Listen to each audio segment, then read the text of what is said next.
This video is part of a series of videos I'm doing on manual machining, and this machine is a KRV 2000.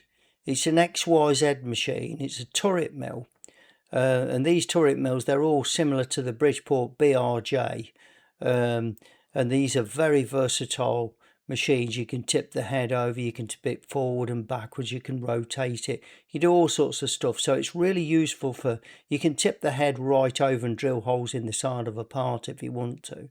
So they're very versatile machines, and they can really access all areas. So they're really useful to have in a workshop. But they are manual machines, they're not CNC controlled.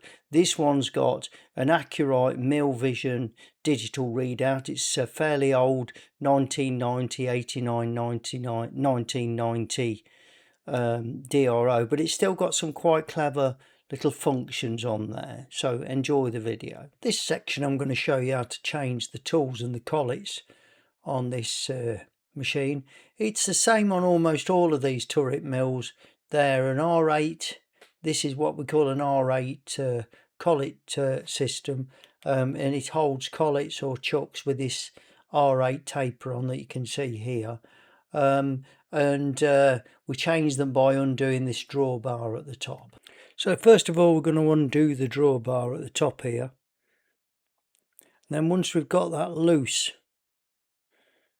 what you do then is you tap it on the top with a mallet. Just give that little tap on the top, and your collet at the bottom will then come loose.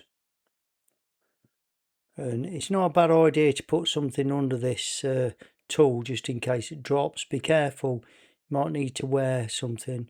There's your mallet, tapping it there, and this then becomes loose.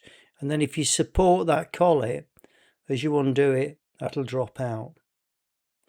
Now when you put your chuck back in, you're looking at that, there's a slot in that chuck, you can see it there, and then you line that slot up.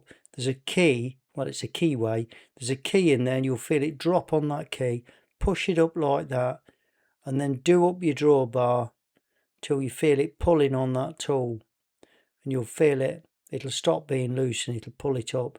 And then do up your drawbar. You don't need to over tighten it, just do it, you know, put a fair bit on it, but don't start hammering it or anything like that. That's all you need to do. And then that's your tool in, and it's all ready. And then we're going to put a spot drill in here. So we're going to undo, this is a hand chuck, so it's tightened by hand, and you just line that up. It's a bit like your power tool, your hand power tool, and we line that up. And then just, if you just switch your spindle on, you'll be able to see if that's running true. You might need to just take it out and move it round until you just get that exactly how you want it to be. Just changing gear on this back into high gear, and we can then set a speed for this and run it up true. These R8 collets come in different sizes, right down to about 3mm, right up to I think probably 19mm, I'm not sure, but they come in a range of sizes.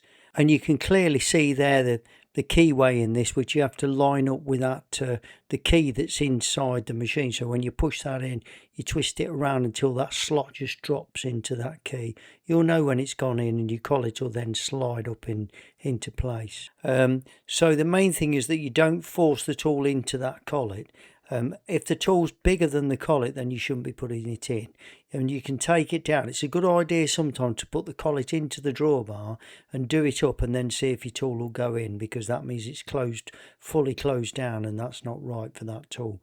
But they will have a range between one collet and another, but it's important to get the right collet. And then you've got this hand chuck, and you've also got, you can get these in Morse tapers and things like that.